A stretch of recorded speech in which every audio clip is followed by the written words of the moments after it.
La teoría del delito es la columna vertebral del derecho penal. Es el mapa conceptual que guía a jueces, fiscales y abogados para determinar qué es un crimen y por qué se castiga. Pero ¿dónde comenzó todo? Nuestro viaje inicia en su primer y más fundamental elemento: el acto, la conducta humana. En el siglo XVIII, la Ilustración iluminó Europa. Cesare Beccaria, en su trascendental obra De los delitos y las penas, desafió un sistema de justicia cruel y arbitrario. Argumentó que el castigo solo debe aplicarse a los actos externos que dañan a la sociedad, no a los meros pensamientos. El delito para Beccaria era una acción tangible y observable. Esta fue la primera piedra. El derecho penal se ocuparía de lo que las personas hacen, no de lo que piensan un siglo después, en Alemania, la escuela clásica sentó las bases de la dogmática penal moderna. Paul Johann Anselm von Feuerbach acuñó el principio de legalidad: nullum crimen, nulla poena sine lege. No hay crimen ni pena sin una ley previa.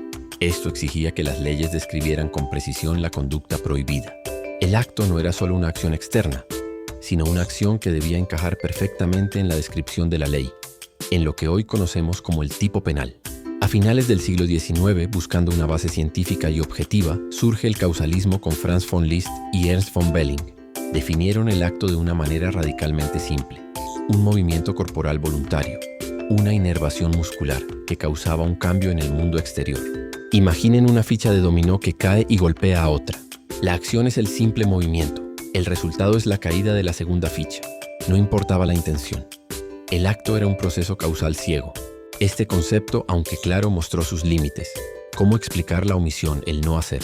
A pesar de ello, el causalismo fue fundamental. Estableció que el primer filtro para analizar un delito es la existencia de una conducta humana. Este es el punto de partida, la base sobre la cual se construyen los demás elementos del delito que exploraremos más adelante. El acto es el cimiento, y entender su evolución es entender la esencia misma del derecho penal. ¿Alguna vez te has preguntado qué hace que una acción sea considerada un delito? No basta con que parezca incorrecta. En el corazón del derecho penal moderno se encuentra un concepto clave: la tipicidad. Este es el primer filtro, el escalón fundamental que determina si una conducta puede siquiera ser analizada por la justicia. La tipicidad es la perfecta adecuación de un acto humano a la descripción precisa que hace la ley penal. Funciona como una muralla contra la arbitrariedad, materializando el principio de legalidad. Nullum crimen sine lege praevia. No hay crimen sin una ley previa que lo describa. Es la garantía máxima de que nadie será perseguido por actos que el legislador no haya definido explícitamente como delito. Para entender su origen, debemos viajar a la Alemania de principios del siglo XX. En 1906, el jurista Ernst von Belling revolucionó la teoría del delito al independizar la tipicidad, dándole una entidad propia. Dentro de su modelo, conocido como causalismo, el tipo penal era visto como algo puramente objetivo y descriptivo, completamente neutro en términos valorativos. Belling lo concebía como una simple fotografía de la acción externa. No importaba la intención del autor, ni si su conducta era justa o injusta. Lo único relevante en esta primera etapa era verificar si la acción, por ejemplo, apretar un gatillo, y el resultado, la muerte de una persona, encajaban con la descripción literal del tipo de homicidio. La antijuridicidad y la culpabilidad eran problemas a resolver en fases posteriores del análisis. Sin embargo, esta visión puramente mecánica demostró ser insuficiente. Décadas más tarde, Klaus Roxin, figura central del funcionalismo, propuso una visión mucho más sofisticada. Para Roxin, la tipicidad no es solo una descripción, sino que está cargada de valoración. No basta con una simple conexión causal entre la acción y el resultado. Se introduce el concepto de imputación objetiva. Para que una conducta sea típica, primero debe haber creado un riesgo jurídicamente desaprobado. Conducir un coche es un riesgo, pero es un riesgo permitido. Conducir ebrio y a exceso de velocidad es un riesgo no permitido. Segundo, ese riesgo específico es el que debe materializarse en el resultado concreto. Si un conductor ebrio atropella a un peatón, el resultado es imputable a su conducta riesgosa. La tipicidad, en manos de Roxin, se convierte en un juicio normativo sobre el significado social de la conducta. Llevando el análisis a un plano aún más abstracto, encontramos la visión radical de Günther Jacobs y su funcionalismo sistémico. Para Jacobs, el derecho penal no se enfoca tanto en proteger bienes jurídicos como en mantener la vigencia de la norma social. Desde esta perspectiva, el delito es ante todo una comunicación defectuosa. Al cometer un acto prohibido, el delincuente expresa que la norma no es vinculante para él, defraudando así las expectativas de comportamiento que sostienen el orden social. La tipicidad, entonces, es la confirmación de que se ha producido esta comunicación que quebranta la norma. La pena no busca tanto retribuir el daño, sino actuar como una contracomunicación del Estado, reafirmando de manera contundente que la norma sigue vigente y es válida para todos. El delito es una pieza de dominó que cae. La pena es la fuerza que detiene la reacción en cadena.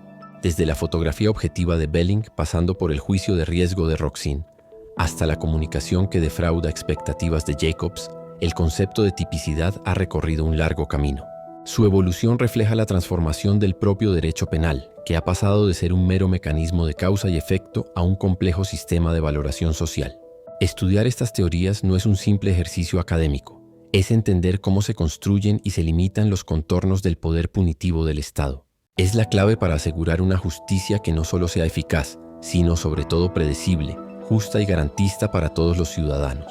En el complejo edificio de la teoría del delito, si la tipicidad es el cimiento, la antijuridicidad es el primer pilar fundamental. Una vez que hemos confirmado que una conducta encaja perfectamente en la descripción de un tipo penal, es decir, que es típica, la ley presume que también es antijurídica. Esto significa que se la considera contraria no solo a una norma penal, sino a todo el ordenamiento jurídico en su conjunto.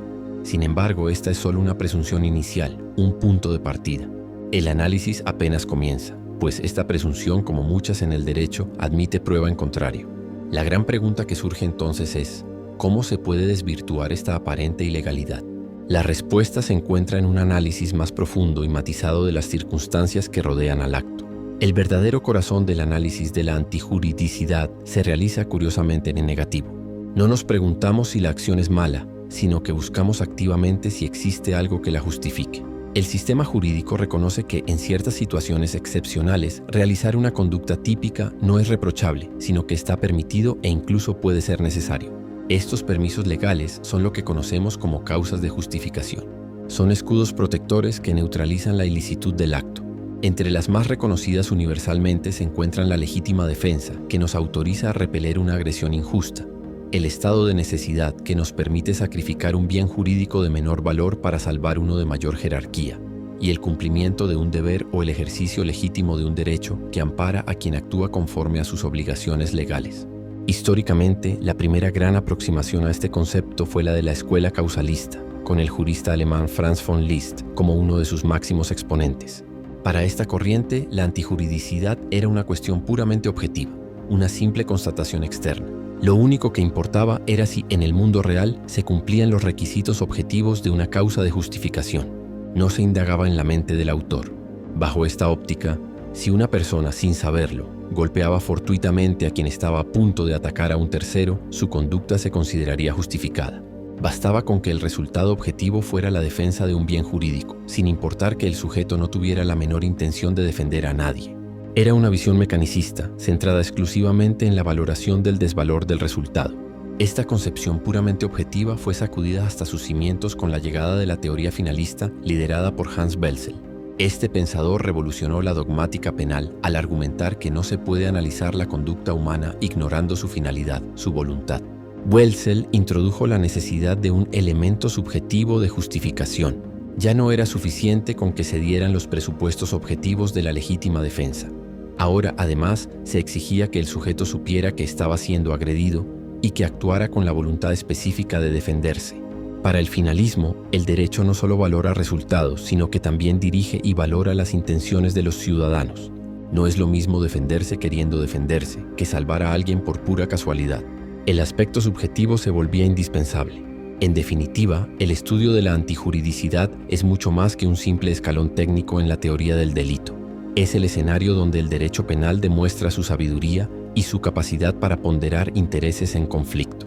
La evolución desde una visión puramente objetiva a una que integra lo subjetivo refleja un entendimiento más profundo y humano de la justicia. Comprender este debate es esencial para diferenciar una acción prohibida de una permitida y, en última instancia, para garantizar una aplicación de la ley penal que sea verdaderamente justa, equilibrada y respetuosa de la complejidad de la conducta humana. Completamos nuestro recorrido por la teoría del delito con su último y a menudo olvidado elemento, la punibilidad. Hemos recorrido un largo camino. Ya sabemos que para que exista un delito, una conducta debe ser típica, antijurídica y culpable. Tenemos nuestros 3 cheques verdes. Podríamos pensar que con esto, la imposición de una pena es inevitable. Pero aquí es donde el derecho penal nos muestra su faceta más pragmática. La punibilidad es precisamente esa última puerta que el Estado debe decidir si abre o no. No se trata de cuestionar si se cometió el delito. Eso ya está claro. La pregunta ahora es otra. ¿Es conveniente? ¿Es útil? ¿Es necesario castigar en este caso concreto? La punibilidad es la demostración de que el Estado, por razones de política criminal, puede decidir soberanamente no ejercer su poder de castigo, su ius puniendi. Es el momento en que el mazo del juez se detiene en el aire, justo antes de dictar sentencia, para hacer una última reflexión. Para entender cómo funciona esta decisión, primero debemos hablar de las condiciones objetivas de punibilidad.